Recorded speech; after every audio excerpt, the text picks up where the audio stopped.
Just give me a notice after 20 minutes if I talk too much. I don't want to. Yeah, you've already heard me today. I think I want to. It's very important. Give enough space to. Don't worry. To someone else. In any case, I think a good way of getting into the subject of what I call the Zionist mindset is to read the diaries of the Zionist early settlers. There were two groups of early settlers of Zionism.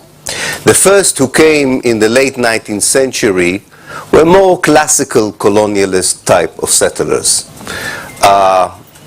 Like colonialists elsewhere in the world, they came to exploit the resources of the land, including the human resources of the land, in order to make better life for them compared to the countries of origin. And colonialists, white settlers, all over the world, the same period, and definitely before that period, were building similar models for exploitation and oppression of the local indigenous people for their own sake. However, they were not the people that created the Zionist movement in Palestine. The people who really molded, really formulated Zionism the way we know it, came in what historians like to call the second wave of Zionist settlement. Or in Hebrew they call it Aliyah Shniya, the second ascendance.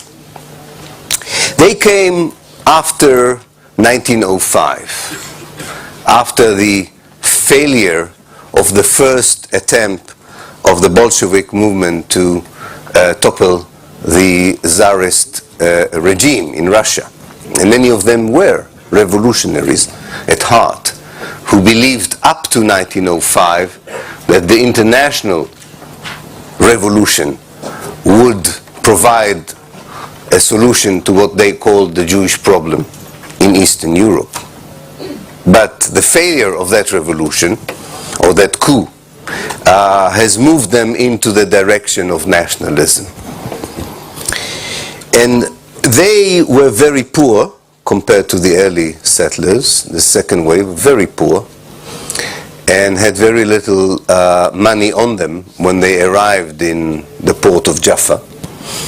They knew nothing about how farming and agriculture, because as you know, Jews in Russia and Eastern Europe were not allowed to work on cultivation of land, and had nowhere to stay, and didn't know how to make a living for themselves in the new country called Palestine.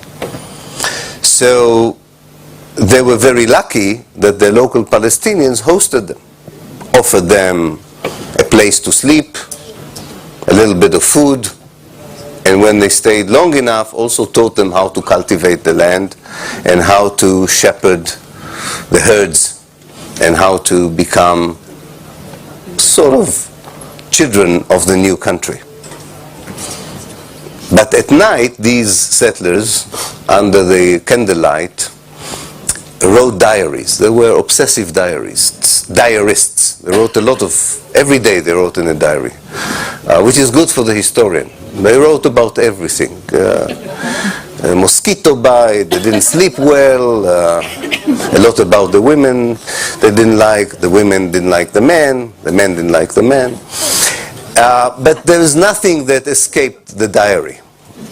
And in those diaries, in those entries to the diaries, they write about their greatest disappointment to be in Palestine. The main disappointment was that the place was full of foreigners. Especially those, of course, who hosted them. They were the main foreigners.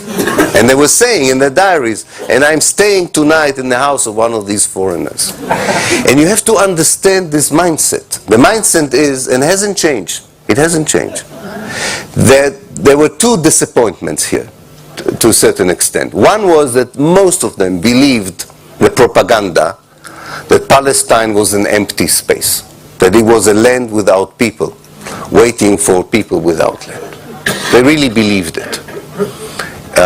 If you read the propaganda of the Zionist movement after Herzl founded it properly in 1897, Palestine appears as a totally empty land. It's amazing. So they were really, really surprised to see someone else there. Secondly, they had to square this new effect with their idea of creating a new homeland. So they decided if someone was there and was not supposed to be there, they were aliens, hostile aliens, in fact, who usurped, took over something which did not belong to them. Now, if you think that this is simplistic, if you think that this is outdated, think twice.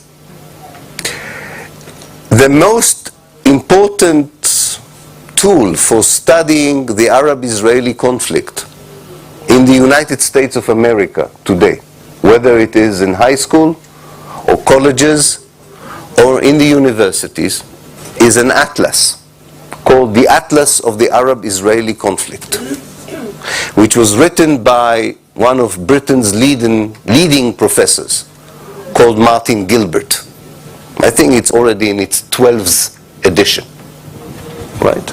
And this is the main tool by which students in America, and until recently in England, more or less until I came over, but not because of me, or maybe because of me, I don't know, until recently also in England, was the main cartographic way of looking, or geographical way of looking at the conflict. And I think it tells you a lot of the Zionist propaganda today compared to the Zionist propaganda in the early days.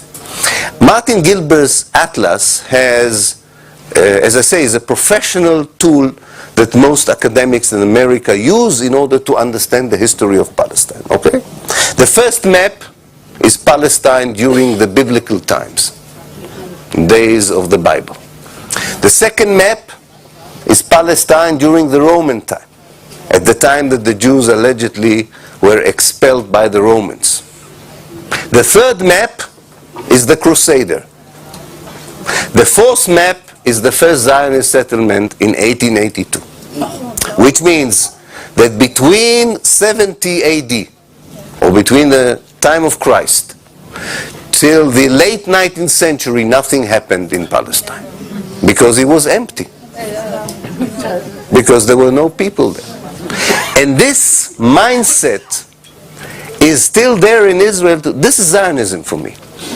This is really Zionism for me, because Zionism is not saying there are no Arabs around. Of course the people know that there are Palestinians around.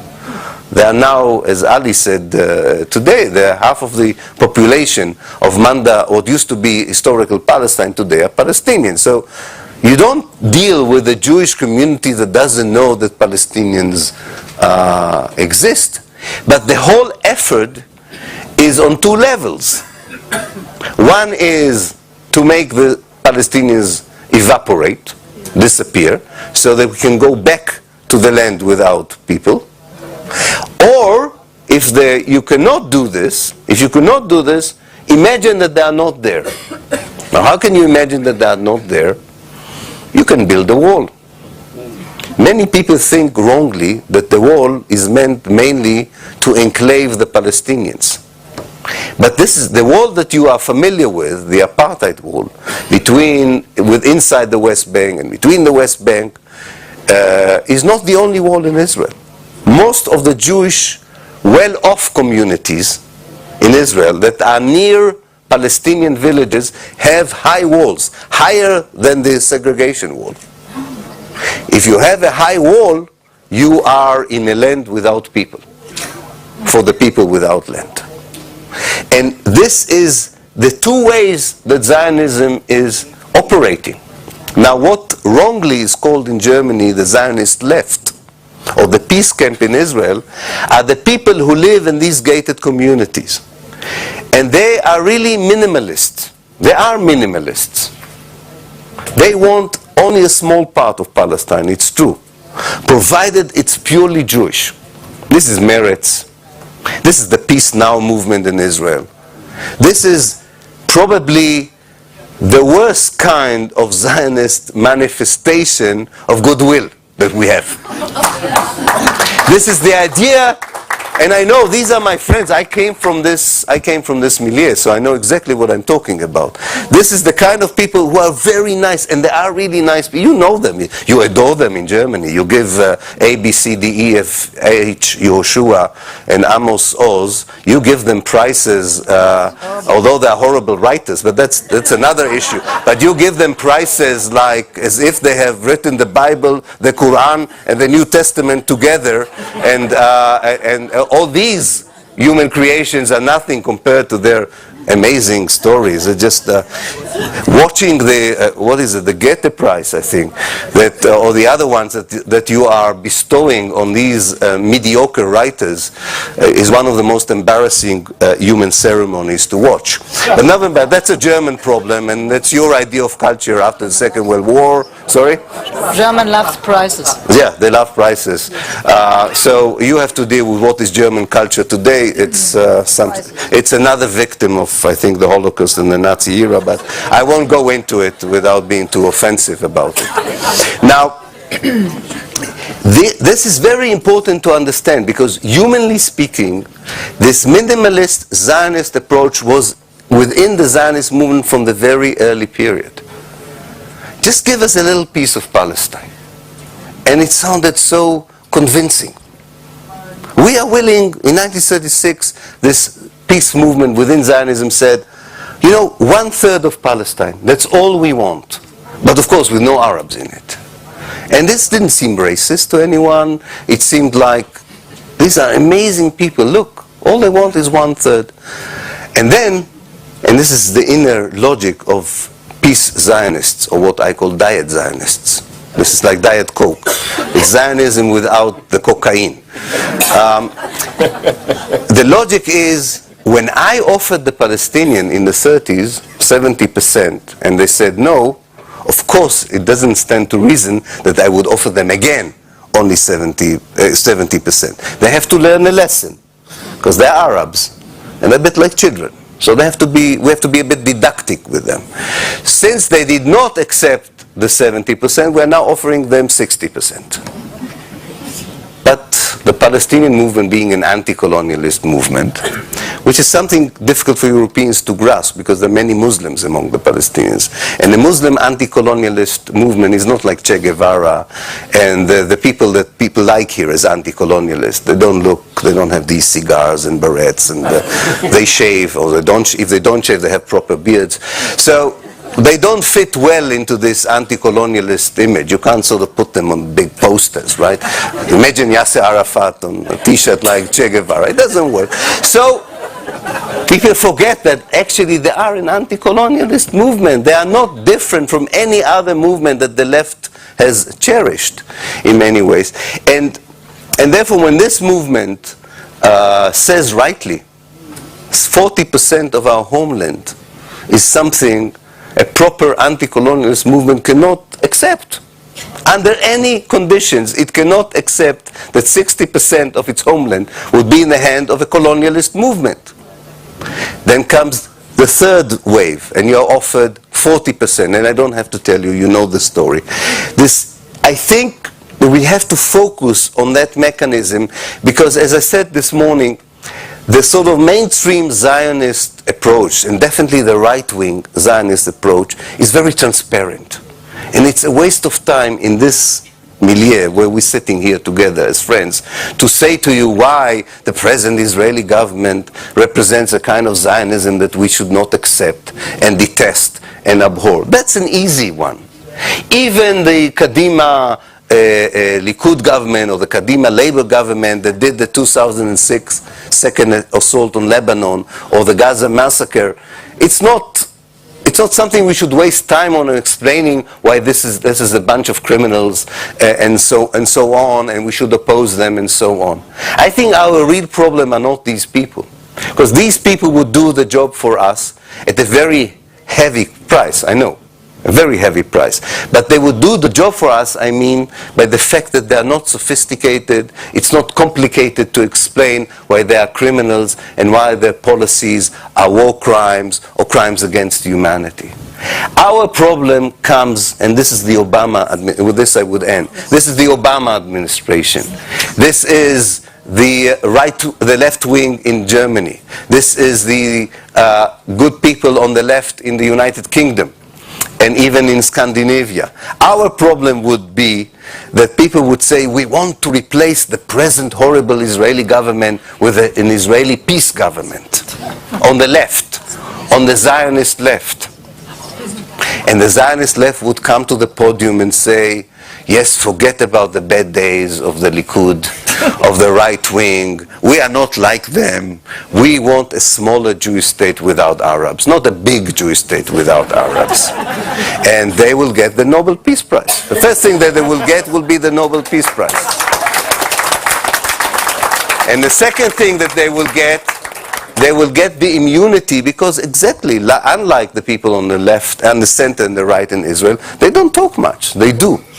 They do. They don't talk much. They will do exactly what this government is doing in Eastern Jerusalem. They will do exactly what this government is doing in the Nakab and in the Galilee. And they would continue the same policies about the right of return and about reconciliation. They'll do the same, but they will talk, as you know, they will talk in a different language. They will talk the discourse of peace. They have no problem in doing it. They are so good at it. They have been doing it for 60 years. They kicked out people and said that there's no one there on the other side to talk to. And when there was someone to talk to, they killed them, and then they said there's no one to talk to. These are the kind of people that we have to focus, and with this I would end, for only one good reason. Because if you accept my analysis that the Israeli rainbow of idea is like a Scottish pyjama. You know what a Scottish pyjama is? With one stripe. They're very economical, the Scots, so they have only one stripe. This is the Israeli rainbow of ideas within the Zionist frame of mind. And this is not easy to accept, I know, because there is a show of pluralism. There is a charade of a serious debate. The Israelis really perfected this charade of the debate when it came to Gaza.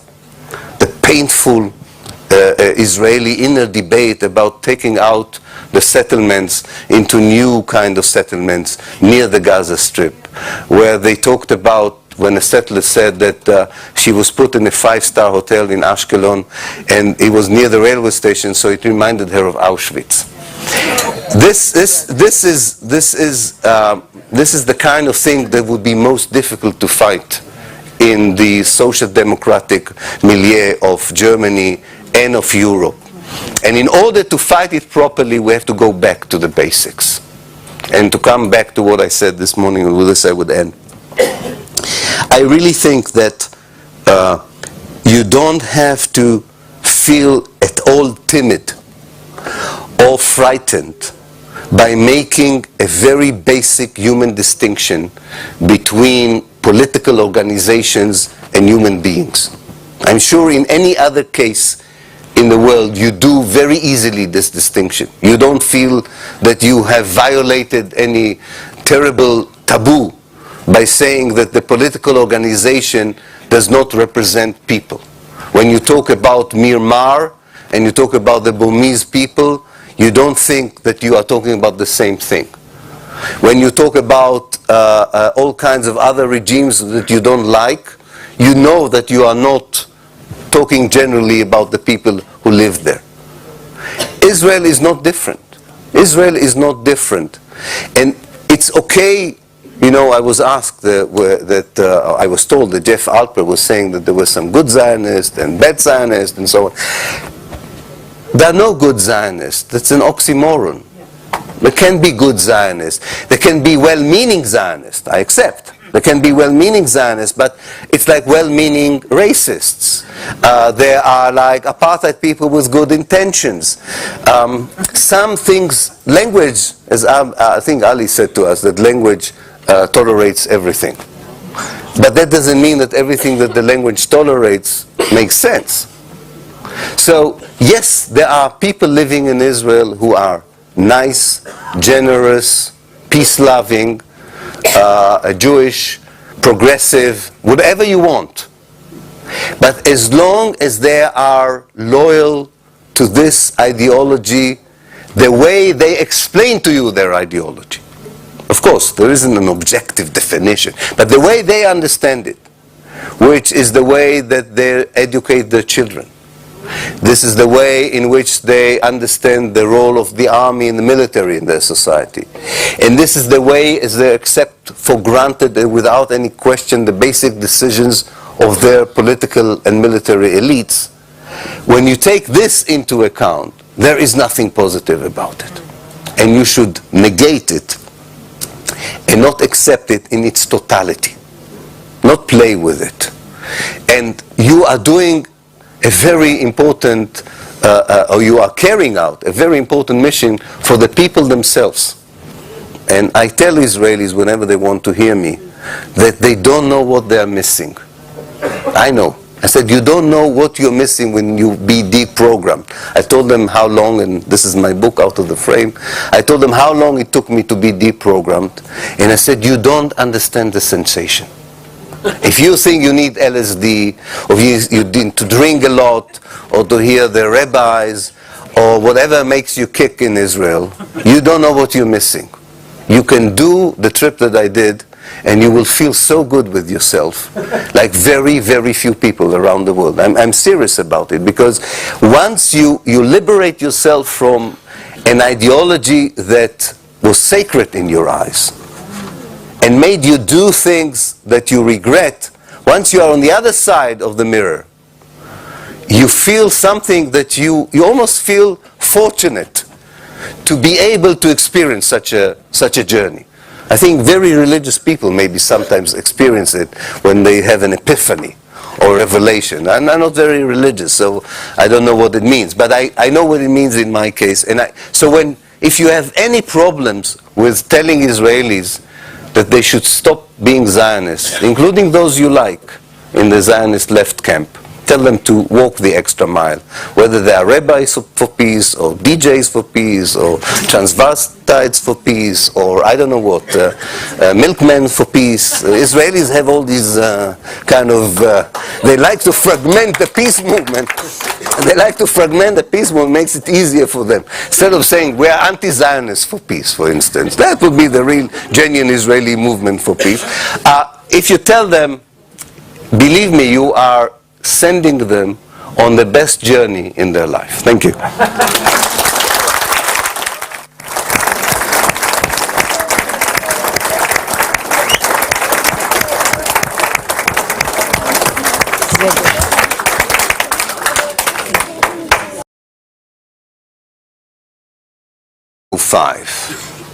After the failure of the first attempt of the Bolshevik movement to topple the Tsarist regime in Russia. And many of them were revolutionaries at heart, who believed up to 1905 that the international revolution would provide a solution to what they called the Jewish problem in Eastern Europe. But the failure of that revolution, or that coup, has moved them into... However, they were not the people that created the Zionist movement in Palestine. The people who really molded, really formulated Zionism the way we know it, came in what historians like to call the second wave of Zionist settlement. Or in Hebrew they call it Aliyah Shniya, the second ascendance. They came after 1905.